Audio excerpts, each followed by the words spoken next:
শুরুতে জানিয়ে দেব, সরকার লুটপাটের স্বার্থে পুরো বাংলাদেশকে তালুকদারিতে পরিণত করছে। জানিয়ে দেব 10 দফা দাবি অটোরিকশা হালকাযান পরিবহন শ্রমিক ফেডারেশনের। এছাড়া রয়েছে বিএনপির নেতা বুলু হাসপাতালে ভর্তি। জানিয়ে দেব ঐক্যবদ্ধ আন্দোলনের ডাক দেওয়ার আহ্বান ডক্টর কামালের। সর্বশেষ রয়েছে সরকার তলে তলে দেশ বিরোধী কাজ করেই যাচ্ছে অভিযোগ রুহুল কবির রিজভীর। সরকার লুটপাটের স্বার্থে পুরো বাংলাদেশকে তালুকদারিতে পরিণত করছে অভিযোগ আব্দুস সালামের। সরকার লুটপাটের স্বার্থে পুরো বাংলাদেশকে তালুকদারিতে পরিণত করছে বলে মন্তব্য করেছেন বিএনপি চেয়ারপারসনের উপদেষ্টা কাউন্সিলের সদস্য ও ঢাকা মহানগর দক্ষিণ বিএনপির আহ্বায়ক বীর মুক্তিযোদ্ধা আব্দুস সালাম। বিকেলে জোন 4 এর অন্তর্গত ধানমন্ডি, কলাবাগান, নিউ মার্কেট থানা ও ওয়ার্ড বিএনপির নেতৃবৃন্দদের সঙ্গে ঢাকা মহানগর দক্ষিণ বিএনপির মতবিনিময় সভায় সভাপতি হিসেবে বক্তব্য দেওয়ার সময় তিনি এসব মন্তব্য করেন। আব্দুস সালাম বলেন, সরকারের ছত্রছায়ায় থাকা লোকেরা একদিকে ব্যাংক লোপাট করছে, টাকা পাচার করছে, অন্যদিকে বিরোধীদের ব্যবসা দখল করে নিচ্ছে। সরকারি ছায়াতলের বাইরে থাকা সাধারণ মানুষের সম্পদের এখন আর কোনো নিরাপত্তা নেই। সরকার তাদের স্বার্থে রাষ্ট্রীয় সংস্থাগুলোকে যাচ্ছে তাই ব্যবহার করছে। তিনি বলেন, সরকার লুটপাটের স্বার্থে পুরো বাংলাদেশকে তালুকদারিতে পরিণত করছে।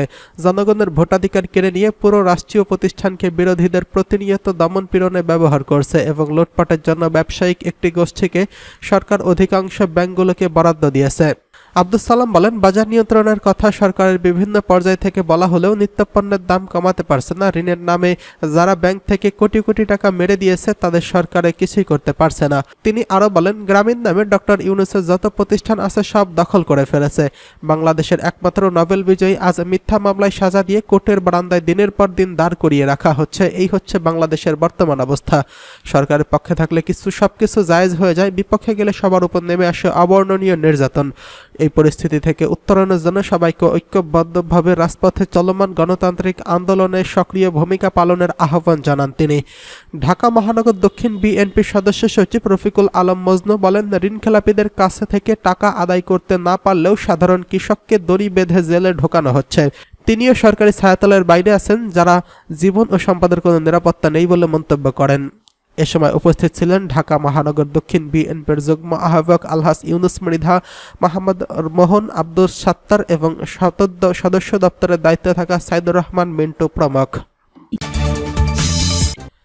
এদিকে 10 দফা দাবি অটোরিকশা হালকাযান পরিবহন শ্রমিক ফেডারেশনের।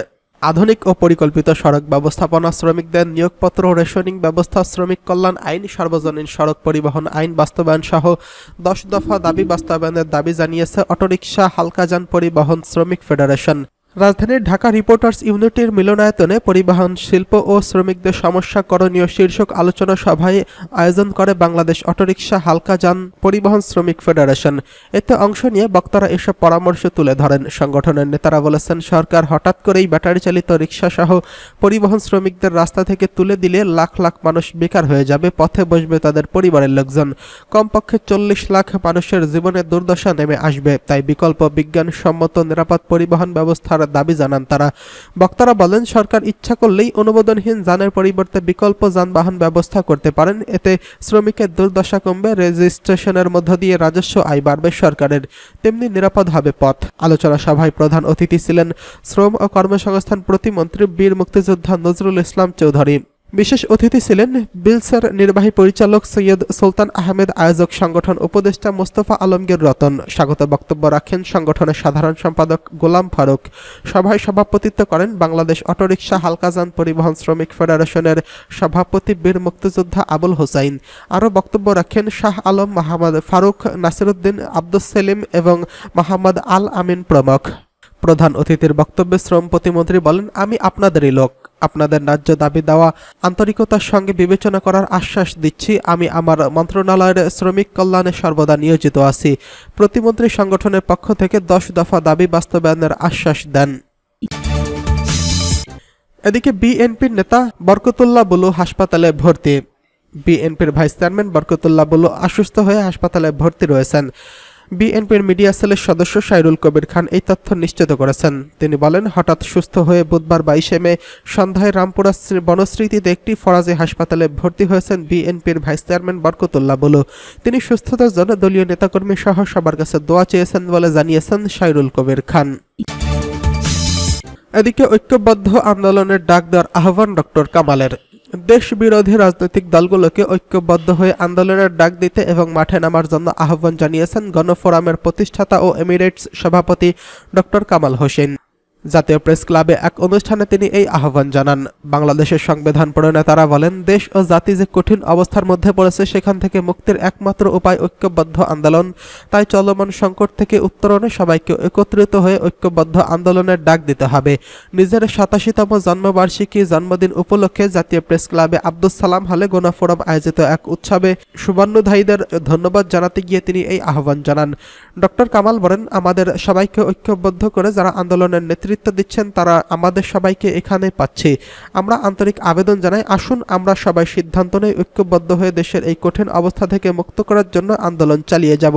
আমার বিশ্বাস, ইতিহাস থেকে যেমন শিক্ষা পাচ্ছি, যখনই আমরা ঐক্যবদ্ধ আন্দোলন করেছি তখন যত কঠিন চ্যালেঞ্জই হোক সেটা আমরা অতিক্রম করেছি। আসুন আজ আমরা সবাই ঐক্যবদ্ধ হই, সিদ্ধান্ত নেই আমরা সকলে মিলে একটা ঐক্যবদ্ধ আন্দোলনের ডাক দেই। অনুষ্ঠানে গণফোরামের ভারপ্রাপ্ত সভাপতি বীর মুক্তিযোদ্ধা অ্যাডভোকেট এফ সালাম আলতাফ হোসেনের সভাপতিত্বে এবং সাধারণ সম্পাদক মিজানুর রহমানের সঞ্চালনায় ডক্টর কামাল হোসেন বর্ণাঢ্য কর্মজীবন নিয়ে আলোচনা করেন এবং উপদেষ্টা কমরেড খালেকুজ্জামান, নাগরিক ঐক্যের আহ্বায়ক মাহবুবুর রহমান মান্না, জাসদের সভাপতি নুরুল আম্বিয়া প্রমুখ উপস্থিত ছিলেন। সরকার তলে তলে দেশ বিরোধী কাজ করেই যাচ্ছে অভিযোগ রুহুল কবির রিজভীর। অনেক কিছু তলে তলে ঘটে। আওয়ামী লীগের সাধারণ সম্পাদক ওবায়দুল কাদেরের এমন বক্তব্যের প্রতিক্রিয়ায় বিএনপি সিনিয়র যুগ্ম মহাসচিব অ্যাডভোকেট রুহুল কবির রিজভী বলেছেন, তলে তলে সরকার দেশ ও গণবিরোধী, সরকার বিরোধী, দেশ বিরোধী কাজ করেই যাচ্ছেন। রাজধানীর নয়াপল্টনে কেন্দ্রীয় কার্যালয়ে রুহুল কবির রিজভীর সঙ্গে দেখা করতে আসেন।